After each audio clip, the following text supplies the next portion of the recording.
ಇದು 100% healthy pasta. ಇದ್ರೊಳಗೆ white sauce ಆಗಲಿ ಮೈದಾ ಹಿಟ್ಟು ಅಥವಾ ಗೋಧಿ ಹಿಟ್ಟು ಯಾವುದು ಯೂಸ್ ಮಾಡಿಲ್ಲ. ಈ ಪಾಸ್ತಾನ ನಾನು ಜೋಳದ ಹಿಟ್ಟು ಯೂಸ್ ಮಾಡೀನಿ ರೀ.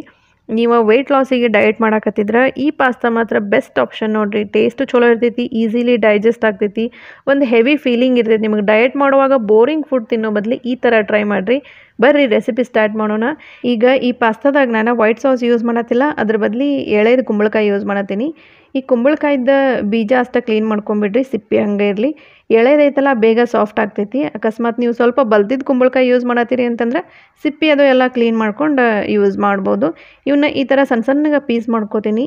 ಈ ಕುಂಬಳಕಾಯಿದ ಬೇಯ್ಸಿಂದ ಏನು ಮಿಕ್ಸಿಗೆ ಹಾಕ್ತೇವಲ್ಲ ಆ ಟೆಕ್ಸ್ಚರ್ ಸೇಮ್ ವೈಟ್ ಸಾಸ್ ಕತೆನೇ ಇರ್ತೈತಿ, ಟೇಸ್ಟೂ ಅದೇ ಥರ ಬರ್ತೈತಿ. ಸೊ ಇಲ್ಲೇ ವೈಟ್ ಸಾಸ್ ಬದಲಿ ಕುಂಬಳಕಾಯಿ ಯೂಸ್ ಮಾಡೋದು ಬೆಸ್ಟ್ ಆಪ್ಷನ್ ಅನಿಸ್ತೈತಿ. ನಾನಿಲ್ಲೇ ಉಳ್ಳಾಗಡ್ಡಿ, ಬೆಳ್ಳುಳ್ಳಿ, ಆಮೇಲೆ 2 ಹಸಿಮೆಣ್ಸಿನ್ಕಾಯಿ ತೊಗೊಂಡೀನಿ. ಇವನ್ನಿಷ್ಟನ್ನು ಲೈಟಾಗಿ ಫ್ರೈ ಮಾಡಿ ಮಿಕ್ಸಿಗೆ ಹಾಕೋತೇನೆ. ಆಮೇಲೆ ಅದಕ್ಕಿಂತ ಮುಂಚೆ ಪಾಸ್ತಾ ಮಾಡ್ಕೊಳ್ಳೋಣಂತ ಇದನ್ನು ನನ್ನ ಸ್ಟೈಲ್ ಒಳಗೆ ನಾನು ಒಂಥರ ಪಾಸ್ತಾ ಮಾಡತ್ತೀನಿ ರೀ. ನಾನು ರೆಡಿಮೇಡ್ ಪಾಸ್ತಾ ಯೂಸ್ ಮಾಡಾಕತ್ತಿಲ್ಲ. ನಾನಿಲ್ಲೇ 1 ಕಪ್ನಷ್ಟು ಜೋಳದ ಹಿಟ್ಟು ತೊಗೊಂಡೇನಿ. ಅದಕ್ಕೊಂದು ಅರ್ಧ ಕಪ್ ಅಕ್ಕಿ ಹಿಟ್ಟು ಕೂಡಿಸ್ಕೊಂಡು ಆಮೇಲೆ ಒಂದು ಅರ್ಧ ಸ್ಪೂನಷ್ಟು ಉಪ್ಪು ಹಾಕ್ಕೊಂಡು ನೀಟಾಗಿ ಮಿಕ್ಸ್ ಮಾಡ್ಕೋಬೇಕು. ಇದ್ರೊಳಗೆ ನಾರ್ಮಲ್ ನೀರು ಹಾಕ್ಕೊಂಡು ಈ ಹಿಟ್ಟನ್ನ ನಾದ್ಕೊಳಕ್ಕೆ ಹೋಗ್ಬೇಡ್ರಿ. ಈ ಥರ ಕುದಿಯೋ ನೀರು ಹಾಕ್ಕೊಂಡು ಇದನ್ನ ಗಟ್ಟಿಗೆ ಹಿಟ್ಟು ನಾದ್ಕೋಬೇಕು. ನೋಡಿರಿ ಈ ಥರ ಕುದಿಯೋ ನೀರು ಹಾಕ್ಕೊಂಡು ಕೂಡಲೇ ಈ ಜೋಳದ ಹಿಟ್ಟಿನಾಗ ಒಂದು ಸ್ವಲ್ಪ ಜಿಗಿ ಬರ್ತೈತಿ. ಅಂದ್ರೆ ನಮಗೆ ಕರೆಕ್ಟಾಗಿ ಒಂದು ಶೇಪ್ ಬರ್ತೈತದ. ನಾವು ಜೋಳದ ರೊಟ್ಟಿ ಮಾಡೋ ಮುಂದೂ ಇದೇ ಥರ ನಾವು ಜಿಗಿಟ್ ಹಾಕೋತೇವಲ್ಲ ಸೇಮ್ ಹಿಂಗೆ ಇರ್ತೈತಿ ಇದು. ಈಗ ಶಿಗಿ ಉನಿ ಒಳಗೆ ಉಂಡುಗಡ್ಬು ಅಂತ ಮಾಡ್ತಾರಲ್ರಿ, ಪೂರಾ ಜೋಳದ ಹಿಟ್ಟು ಹಾಕಿ ಇದೇ ಪ್ರೊಸೆಸ್ ಒಳಗೆ ಉಂಡುಗಡ್ಬು ಮಾಡ್ತಾರೆ. ಅದೇ ಕಾನ್ಸೆಪ್ಟ್ ಇಟ್ಕೊಂಡು ನಾನು ಇವತ್ತು ಪಾಸ್ತಾ ಮಾಡಾಕತ್ತೀನಿ. ನೆಸಸರಿ ಇದ್ರೆ ಅಷ್ಟೇ ಬಿಸಿ ಬಿಸಿ ನೀರು ಹಾಕ್ಕೊಂಡು ಈ ಥರ ನಾದಬೇಕು. ಒಟ್ಟು ನಾರ್ಮಲ್ ನೀರು ಯೂಸ್ ಮಾಡೋಕೆ ಹೋಗ್ಬೇಡ್ರಿ. ನೋಡಿರಿ ನಾನು ಈಗ ಕೈಯಿಂದ ನೀಟಾಗಿ ಮಿದ್ಕೊಂಡು ಒಂದು ಹಿಟ್ಟು ಚಪಾತಿ ಹಿಟ್ಟು ಹೆಂಗಿರ್ತೈತಲ್ಲ ಆ ಥರ ಮಿದ್ದಿ ರೆಡಿ ಮಾಡ್ಕೋತೀನಿ. ತೀರ ಗಟ್ಟಿನೂ ಮಾಡ್ಕೋಬೇಡ್ರಿ, ಆಮೇಲೆ ಭಾಳ ಮೆತ್ತಗಂತ್ರಿ ಮಾಡೋಕ್ಕೂ ಹೋಗ್ಬೇಡ್ರಿ. ಯಾಕಂದ್ರೆ ಇವನ್ನ ನಾವು ಪಾಸ್ತಾ ಶೇಪ್ ಕೊಟ್ಟು ಆಗಿಂದ ಮತ್ತು ಬೇಯಿಸ್ಬೇಕಾಗ್ತೈತಿ. ಹಿಂಗಾಗಿ ಈ ಥರ ಇಷ್ಟ ಗಟ್ಟಿ ಇರ್ಬೇಕು, ಇದಕ್ಕಿಂತ ಜಾಸ್ತಿ ಮೆತ್ತಗೂ ಬೇಡ, ಆಮೇಲೆ ಗಟ್ಟಿನೂ ಮಾಡ್ಕೋಬೇಡ್ರಿ. ಈಗ ಇದನ್ನೊಂದು ಸ್ವಲ್ಪ ಹೊತ್ತು ನಾನು ರೆಸ್ಟ್ ಮಾಡಕ್ಕೆ ಬಿಡ್ತೀನಿ. ಅಲ್ಲಿವರೆಗೂ ಕುಂಬಳಕಾಯಿ, ಉಳ್ಳಾಗಡ್ಡಿ ಇವನ್ನೆಲ್ಲ ಫ್ರೈ ಮಾಡ್ಕೊಳ್ಳೋಣಂತ. 1 ಸ್ಪೂನಷ್ಟು ಬೆಣ್ಣೆ, ಒಂದು ಅರ್ಧ ಸ್ಪೂನ್ ಆಯಿಲ್ ಹಾಕ್ಕೊಂಡೇನಿ. ಇಲ್ಲ ಪೂರ್ತಿ ನೀವು ಬೆಣ್ಣೆ ಒಳಗೆ ಮಾಡ್ಬೋದು, ಇಲ್ಲ ಬರೀ ಜಸ್ಟ್ 1 ಸ್ಪೂನಷ್ಟು ಆಯಿಲ್ ಹಾಕ್ಕೊಂಡು ಹಾಗೂ ಮಾಡ್ಬೋದು. ಇದೆಲ್ಲ ಒಂದು ಸ್ವಲ್ಪ ಬಿಸಿಯಾಗಿಂದ ಇದ್ರೊಳಗೆ ಬೆಳ್ಳುಳ್ಳಿ, ಹಸಿಮೆಣ್ಸಿನ್ಕಾಯಿ, ಆಮೇಲೆ ಆನಿಯನ್ ಹಾಕ್ಕೊಳಕತ್ತೀನಿ. ಇವೆಲ್ಲನೂ ಏನೈತಲ್ಲ ಪೂರಾ ಫ್ರೈ ಮಾಡೋಂಗಿಲ್ಲ, ಜಸ್ಟ್ ಒಂದು ಸ್ವಲ್ಪ ಫ್ರೈ ಆಗಿಂದ ಇದ್ರೊಳಗೆ ಅಷ್ಟು ಕುಂಬಳಕಾಯಿ ಹಾಕ್ಕೊಳಕತ್ತೀನಿ ರೀ. ನಿಮ್ಗೆ ಈ ಸಾಸ್ ಎಷ್ಟು ಬೇಕು ನೋಡಿ ಕ್ವಾಂಟಿಟಿ ಅಷ್ಟು ನೀವು ಕುಂಬಳಕಾಯಿ ಯೂಸ್ ಮಾಡ್ಬೋದು. ಈ ಪಾಸ್ತಾ ಏನೈತಲ್ಲ ಸ್ವಲ್ಪ ನಿಮ್ಗೆ ತೆಳ್ಳಗೆ ಅಂದ್ರೆ ಲಿಕ್ವಿಡ್ ಟೈಪ್ ಬೇಕಂತಂದ್ರೆ ಜಾಸ್ತಿ ನೀವು ಕುಂಬಳಕಾಯಿ ಯೂಸ್ ಮಾಡಿರಿ. ಆಮೇಲೆ ಈ ಕುಂಬಳಕಾಯಿ ನೀವು ಎಳೆದೈತಲ್ಲ ಒಟ್ಟು ಇದು ಸ್ವೀಟ್ ಇರಲ್ಲ. ಅಕಸ್ಮಾತ್ ಬಲ್ತಿದ್ದು ಕುಂಬಳಕಾಯಿ ಯೂಸ್ ಮಾಡತ್ತೀರಿ ಅಂತಂದ್ರೆ ಪೂರಾ ಪಾಸ್ತಾ ಮಾಡಿ ಆಗಿಂದ ಒಂದು ಸ್ವಲ್ಪ ಲೆಮನದ್ದು ಹಾಕ್ಕೋಬೋದು. ಅಂದ್ರೆ ಅದು ಸ್ವೀಟ್ ಇರ್ತೈತಲ್ಲ, ಸ್ವಲ್ಪ ಲೆಮನ್ ಹಾಕೊಳ್ಳೋದ್ರಿಂದ ಟೇಸ್ಟ್ ಬ್ಯಾಲೆನ್ಸ್ ಆಗ್ತೈತಿ. ಈಗ ಇದನ್ನು ಫ್ರೈ ಮಾಡ್ಬೇಕು, ಸ್ವಲ್ಪ ಸಾಫ್ಟ್ ಆಗೋವರೆಗೂ, ಈ ಕುಂಬಳಕಾಯಿ ಸಾಫ್ಟ್ ಆಗೋವರೆಗೂ ಫ್ರೈ ಮಾಡ್ಬೇಕು. ನಾನು ಮ್ಯಾಲೆ ಮುಚ್ಚಳ ಮುಚ್ಚಿ ಒಂದು 5 ರಿಂದ 10 ನಿಮಿಷದವರೆಗೂ ಬೇಯಿಸ್ಕೊತೀನಿ. ಗ್ಯಾಸ್ ಲೋ ಫ್ಲೇಮನೇ ಇರಲಿ, ಹೈ ಫ್ಲೇಮ್ ಇಡಕ್ಕೆ ಹೋಗ್ಬೇಡ್ರಿ. ಹೊತ್ತಿತ್ತಂತಂದ್ರೆ ಟೇಸ್ಟ್ ಚೇಂಜ್ ಆಗಿಬಿಡ್ತೈತಿ ಇದು. ಸೊ ಇದು ಬೇದೈತೆ ನೋಡಿರಿ, ಈ ಥರ ಚೆಕ್ ಮಾಡಿರಿ. ನೋಡಿರಿ ಎಷ್ಟು ಚಲೋ ಬೇದೈತಿ. ಈಗ ಇದು ಪೂರ್ತಿ ತಣ್ಣಗಾಗಿಂದ ಇದನ್ನು ಮಿಕ್ಸಿಗೆ ಹಾಕ್ಕೊಂಡ್ಬಿಡ್ತೀನಿ. ಅಲ್ಲಿವರೆಗೂ ಪಾಸ್ತಾ ಮಾಡ್ಕೊಳ್ಳೋಣಂತ ಬರ್ರಿ. ಈಗ ಇದು ಹಿಟ್ಟು ನೆನೆದೈತಿ, ಚಲೋ ತಂಗಿ ನೆನೆದೈತಿದೆ. ಇದನ್ನ ಇನ್ನೊಂದು ಸತಿ ಮಿದ್ಕೊಂಡು ಅಗದಿ ಸಣ್ಣ ಸಣ್ಣ ಉಳ್ಳಿ ತೊಗೋಬೇಕು. ನೋಡಿರಿ ಇದು ಕಡ್ಲಿ ಕಾಳಕ್ಕಿಂತ ಒಂದು ಸ್ವಲ್ಪ ದೊಡ್ಡದು ಇಷ್ಟು ಉಳ್ಳಿ ತೊಗೋಬೇಕು. ಇನ್ನು ತೊಗೊಂಡು ನೀಟಾಗೆ ಕೈಗೆ ಒಂದು ಸ್ವಲ್ಪ ಆಯಿಲ್ ಹಚ್ಕೊಂಡ್ಬಿಡ್ರಿ. ಆಯಿಲ್ ಹಚ್ಕೊಂಡು ನೀಟಿಗೆ ಒಂದು ರೌಂಡ್ ಮಾಡಿ ಆಮೇಲೆ ನಿಮಗೆ ತೋರಿಸ್ತೇನೆ ನಾನು ಯಾವ ಥರ ಮಾಡ್ಬೇಕಂತ. ನೋಡಿರಿ ಇದನ್ನು ಈ ಥರ ಹಿಂಗೆ ಪ್ರೆಸ್ ಮಾಡಿದ ಕೂಡಲೇ ಒಂದು ಶೇಪ್ ಒಳಗೆ ಇದು ಪಾಸ್ತಾ ರೆಡಿ ಆಗ್ತೈತಿ. ನೀವು ಈ ಥರನೂ ಮಾಡ್ಕೋಬೋದು, ಅಥವಾ ಬೇರೆ ಯಾವುದಾದ್ರೂ ಶೇಪ್ ನಿಮಗೆ ಬರ್ತೈತಿ ಅಂದ್ರೆ ಆ ಥರನೂ ಮಾಡ್ಕೋಬೋದು.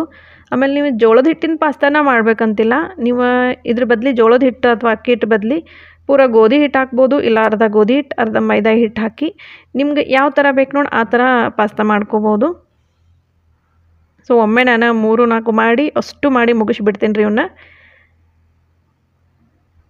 ಆಮೇಲೆ ಈ ಥರ ನೀವು ಶೇಪ್ ಕೊಡಾಕತ್ತೀರಿ ಅಂತಂದ್ರೆ ಭಾಳ ದೊಡ್ಡದು ಉಳ್ಳಿ ತೊಗೊಳಕ್ಕೆ ಹೋಗ್ಬೇಡ್ರಿ, ಯಾಕಂದ್ರೆ ಅದು ಒಳಗೆ ಚಲೋ ತಂಗಿ ಬೇಯೋದಿಲ್ಲ. ಆದಷ್ಟು ಇಷ್ಟು ಸಣ್ಣದು ಉಳ್ಳಿ ತೊಗೋರಿ. ಈಗ ನೋಡಿರಿ ಈ ಥರನೂ ಒಂದು ಶೇಪ್ ಕೊಡ್ಬೋದು ಈ ಪಾಸ್ತಾಕ್ಕೆ. ಆಮೇಲೆ ಸಣ್ಣ ಮಕ್ಕಳ ಕುಂಬಳಕಾಯಿ ಪಲ್ಯ ಆಮೇಲೆ ಈ ಥರ ಜೋಳದ ಹಿಟ್ಟಿನ ಐಟಮ್ ಏನೂ ತಿನ್ನೋದಿಲ್ಲ ಅಂತಂದರೆ ಈ ಥರ ಮಾಡಿಕೊಡ್ರಿ. ಇದ್ರೊಳಗೆ ಜೋಳದ ಹಿಟ್ಟು ಐತೆ ಅನ್ನೋದು ಗೊತ್ತಾಗೋದಿಲ್ಲ, ಕುಂಬಳಕಾಯಿ ಐತೆ ಅನ್ನೋದು ಗೊತ್ತಾಗೋಲ್ಲ, ಪೂರ ಖಾಲಿ ಮಾಡ್ತಾರೆ. ಈಗ ಇವಿಷ್ಟು ಪಾಸ್ತಾ ರೆಡಿ ಆಗೈತಿ. ಇವನು ಒಂದು ರೌಂಡ್ ಕುದಿಸ್ಕೊಂಬಿಡೋಣಂತ.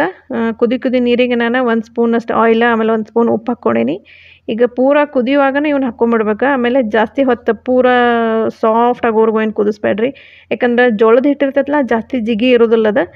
ಪೂರ ಒಂದು 5ರಿಂದ 10 ನಿಮಿಷ ಅಷ್ಟೇ ಕುದಿಸ್ಕೊಂಡ್ರೆ ಸಾಕಾಗ್ತೈತಿ. ಇವನ್ನ ಗ್ಯಾಸ್ ಲೋ ಫ್ಲೇಮ್ ಇಟ್ಕೊಂಡು ಕುದಿಸ್ಕೊರಿ. ಆಮೇಲೆ ಇವನ್ನಷ್ಟು ಬಸದು ತೆಗೆದು ಬಿಡ್ಬೇಕು. ತೆಗೆದಾಗಿಂದ ಒಂದು ಸ್ವಲ್ಪ ಆಯಿಲ್ ಹಾಕ್ಬಿಡ್ರಿ. ಇಲ್ಲಾಂದ್ರೆ ಒಂದಕ್ಕೊಂದು ಅಂಟ್ಕೊಂಡ್ಬಿಡ್ತಾವ್ರಿ. ಇವು ಗೋಧಿ ಹಿಟ್ಟಿಂದ ಅಲ್ಲ, ಇದು ಜೋಳದ ಹಿಟ್ಟಿನ ಪಾಸ್ತಾ ಅಲ್ಲ. ಈ ಥರ ಆರಿದ ಕೂಡಲೇ ಒಂದಕ್ಕೊಂದು ಅಂಟ್ಕೊಂಡ್ಬಿಡ್ತಾವೆ. ಅದಕ್ಕೊಂದು ಸ್ವಲ್ಪ ಆಯಿಲ್ ಹಾಕ್ಕೊಂಡ್ಬಿಟ್ರೆ ಬೆಸ್ಟ್ ಅನ್ನಿಸ್ತೈತಿ. ಆಯಿಲ್ ಹಾಕಿ ನೀಟಾಗಿ ಮಿಕ್ಸ್ ಮಾಡಿ ಇವನ್ನ ಸೈಡ್ ಇಟ್ಬಿಡ್ತೇನೆ. ಆಮೇಲೆ ಮೇಲೆ ಮುಚ್ಚಿನೇ ಇಡ್ರಿ. ಹಂಗೆ ಓಪನ್ ಇಡಕ್ಕೆ ಹೋಗ್ಬೇಡ್ರಿ. ಓಪನ್ ಇಟ್ಬಿಟ್ರಿ ಅಂತಂದ್ರೆ ಪೂರ ಡ್ರೈ ಆಗಿ ಸ್ವಲ್ಪ ಬಿರುಸಾಗಿಬಿಡ್ತಾವೆ ಇವು. ಸೊ ಬೆಸ್ಟ್ ಅಂತಂದ್ರೆ ಮೇಲೆ ಒಂದು ಮುಚ್ಚಿ ಇಟ್ಬಿಡ್ಬೇಕು. ಈಗ ಈ ಕುಂಬಳಕಾಯಿ ಎಲ್ಲ ಅರೈತಿ. ಇವನ್ನೊಂದು ರೌಂಡ್ ಮಿಕ್ಸಿ ಮಾಡ್ಕೊಂಡ್ಬಿಡ್ತೀನಿ. ನೀರೇನು ಹಾಕಕ್ಕೆ ಹೋಗ್ಬೇಡ್ರಿ, ಹಂಗೆ ಅಗದಿ ಸಣ್ಣಗೆ ರುಬ್ಕೋಬೇಕು. ನೋಡಿರಿ, ಈ ಥರ ಸ್ಮೂತಾಗಿ ಟೆಕ್ಸ್ಚರ್ ಬರೋವರೆಗೂ ರುಬ್ಕೋಬೇಕು. ಯಾಕಂದ್ರೆ ಕುಂಬಳಕಾಯಿ ನಾವು ಫ್ರೈ ಮಾಡಿದ ಕೂಡಲೇ ಅದು ಸಾಫ್ಟಾಗಿ ಆಗಿರ್ತೈತಿ, ನೀರು ಹಿಡಿಯೋದನ್ನೇ ಇಲ್ಲ ಇದು ಮಿಕ್ಸಿ ಮಾಡುವಾಗ. ಈಗ ನೆಕ್ಸ್ಟ್ ಪಾಸ್ತಾ ಮಾಡೋಕ್ಕೆ ಸ್ಟಾರ್ಟ್ ಮಾಡೋಣ ಅಂತ ನಾನು ಒಂದು ಪ್ಯಾನ್ನಾಗ ಒಂದು ಅರ್ಧ ಸ್ಪೂನಷ್ಟು ಬೆಣ್ಣೆ, ಒಂದು ಅರ್ಧ ಸ್ಪೂನ್ ಆಯಿಲ್ ಹಾಕ್ಕೊಂಡೇನಿ. ಇದೆಲ್ಲ ಆಯಿಲ್ ಒಂದು ಸ್ವಲ್ಪ ಬಿಸಿಯಾಗಿಂದ ಈಗ ನಾನು ಸಣ್ಣಗೆ ಹೆಚ್ಕೊಂಡಿದ್ದ ಬೆಳ್ಳುಳ್ಳಿ ಹಾಕೋತೇನೆ ಫಸ್ಟ್. ಇವನ್ನ ಸ್ವಲ್ಪ ಫ್ರೈ ಮಾಡ್ಕೋತೇನೆ ರೀ. ಯಾಕಂದ್ರೆ ಬೆಳ್ಳುಳ್ಳಿನೂ ಜಾಸ್ತಿ ಯೂಸ್ ಮಾಡಕ್ಕೆ ಹೋಗ್ಬೇಡ್ರಿ. ಆಲ್ಮೋಸ್ಟ್ ನಾವು ಕುಂಬಳಕಾಯಿ ಪ್ಯೂರಿ ಮಾಡುವಾಗೂ ಒಂದು ಸ್ವಲ್ಪ ಬೆಳ್ಳುಳ್ಳಿ ಯೂಸ್ ಮಾಡಿರ್ತೀವಿ. ಈ ಬೆಳ್ಳುಳ್ಳಿ ಫ್ರೈ ಆದ ಕೂಡಲೇ ಇವನ್ನಿಷ್ಟು ಹಾಕ್ಕೊಳಾಗುತ್ತೆ ನಾನು ವೆಜಿಟೇಬಲ್ಸ್. ನಾನು ಕ್ಯಾರೆಟ್ ತೊಗೊಂಡೇನಿ, ಆನಿಯನ್, ಆಮೇಲೆ ಕುಂಬಳಕಾಯಿನ ಈ ಥರ ಸಣ್ಣಗೆ ಪೀಸ್ ಮಾಡ್ಕೊಂಡು ತೊಗೊಂಡೇನಿ. ನೀವು ಮತ್ತು ಬೇರೆ ಯಾವುದಾದ್ರೂ ವೆಜಿಟೇಬಲ್ಸ್ ಆ್ಯಡ್ ಮಾಡೋದಿದ್ರೆ ಮಾಡ್ಬೋದು, ಬ್ರೋಕ್ಲಿ ಅದು. ಸೊ ನನ್ನ ಹತ್ರ ಅದು ಯಾವುದು ಅವೈಲೇಬಲ್ ಇಲ್ಲ. ನಾನು ಜಸ್ಟ್ ಇವನ್ನಷ್ಟು ಹಾಕಾಕತ್ತೀನಿ. ಇವನ್ನೆಲ್ಲ ಹೈ ಫ್ಲೇಮ್ ಇಟ್ಕೊಂಡು ಒಂದು 30 ಸೆಕೆಂಡ್ಸ್ವರೆಗೂ ಜಸ್ಟ್ ಫ್ರೈ ಮಾಡ್ಕೊಂಬಿಡ್ಬೇಕು. ಇದು ಫ್ರೈ ಆದ ಕೂಡಲೇ ನಾನೇನು ಕುಂಬಳಕಾಯಿ ಪ್ಯೂರಿ ಮಾಡ್ಕೊಂಡಿದ್ನಲ್ಲ ಅದನ್ನ ಹಾಕ್ಕೊಳಕತ್ತೀನಿ. ಕನ್ಸಿಸ್ಟೆನ್ಸಿ ನೋಡ್ಕೊರಿ. ಆಮೇಲೆ ಆದಷ್ಟು ಇದು ಸ್ವಲ್ಪ ತೆಳ್ಳಗನ ಮಾಡ್ಕೋಬೇಕ್ರಿ. ಇದನ್ನು ನಾನು ಈ ಮಿಕ್ಸಿ ಒಳಗೆ ಒಂದು ಸ್ವಲ್ಪ ನೀರು ಹಾಕಿ ಇನ್ನಷ್ಟು ಹಾಕ್ಕೊಳಕತ್ತೀನಿ. ಆಮೇಲೆ ಎಷ್ಟು ತೆಳ್ಳಗೆ ಇರ್ತೈತಲ್ಲ ಅಷ್ಟು ಪಾಸ್ತಾ ಆಮೇಲೆ ಕುದೀತಂದ್ರೆ ಗಟ್ಟಿಯಾಗೇ ಆಗ್ತೈತಿ. ಸೊ ಆದಷ್ಟು ತೆಳ್ಳಗನೆ ಇಟ್ಕೊಂಬಿಡ್ರಿ. ಇದು ಒಂದು ರೌಂಡ್ ಬೇಯ್ತಂದ್ರೆ ಇದ್ರೊಳಗೆ ಪಾಸ್ತಾ ಹಾಕ್ಕೊಂಬಿಡೋಣ ಅಂತ. ನನ್ನ ಉಪ್ಪು ಹಾಕೋದು ಮರ್ತಿದ್ದೆ. ವೆಜಿಟೇಬಲ್ ಏನು ನಾವು ಟಾಸ್ ಮಾಡ್ತಿರ್ತೇವಲ್ಲ ಅದ್ರೊಳಗನ ಒಂದು ಸ್ವಲ್ಪ ಉಪ್ಪು ಹಾಕ್ಬಿಡ್ರಿ. ನಾನು ಒಂದು ಅರ್ಧ ಸ್ಪೂನ್ಕಿನ್ನ ಕಡಿಮೆ ಉಪ್ಪು ಹಾಕ್ಕೊಂಡೇನಿ. ಟೇಸ್ಟ್ ನೋಡಿ ಮತ್ತು ಬೇಕಾದ್ರೆ ಎಕ್ಸ್ಟ್ರಾ ಹಾಕೋಬೋದು. ಯಾಕಂದ್ರೆ ನಾವು ಜೋಳದ ಹಿಟ್ಟಿನ ಪಾಸ್ತಾ ಮಾಡ್ಕೊಂಡೇವಲ್ಲ ಅದರೊಳಗೂ ಆಲ್ಮೋಸ್ಟ್ ಉಪ್ಪು ಹಿಟ್ಟೊಳಗೆಲ್ಲ ಉಪ್ಪು ಹಾಕಿ ನಾದ್ಕೊಂಡಿದ್ವಿ. ಹಿಂಗಾಗಿ ಉಪ್ಪು ಟೇಸ್ಟ್ ನೋಡಿ ಹಾಕೋರಿ. ಇದು ಒಂದು ರೌಂಡ್ ಬೇಯ್ದೈತಿ. ಈಗ ಇದ್ರೊಳಗೆ ಅಷ್ಟು ಪಾಸ್ತಾ ಹಾಕ್ಕೊಂಡೀನಿ. ಪಾಸ್ತಾ ಹಾಕಿ ಒಂದು ಸ್ವಲ್ಪ ಬ್ಲ್ಯಾಕ್ ಪೆಪ್ಪರ್ ಹಾಕ್ಕೊಳಕತ್ತೀನಿ. ನೋಡಿರಿ, ಬ್ಲ್ಯಾಕ್ ಪೆಪ್ಪರ್ ಪೌಡ್ರ್ ಹಾಕ್ಕೊಳ್ಳೋದ್ರಿಂದ ಸ್ವಲ್ಪ ಖಾರ ಪಾಸ್ತಾ ಚಲೋ ಟೇಸ್ಟ್ ಬರ್ತೈತಿ. ಹೀಗೆ ಮುಚ್ಚಿ ಒಂದು 5 to 6 ಅಥವಾ 10 ಮಿನಿಟ್ಸ್ವರೆಗೂ ನೀವು ಕುದಿಸ್ಕೋಬೋದು. ಗ್ಯಾಸ್ ಲೋ ಫ್ಲೇಮ್ ಇಟ್ಕೊರಿ, ಹೈ ಫ್ಲೇಮ್ ಇಟ್ಕೊಳಕ್ಕೆ ಹೋಗ್ಬೇಡ್ರಿ. ಸೊ ಇದು ನೋಡಿರಿ ಚಲೋ ಬೇಯ್ದೈತಿ.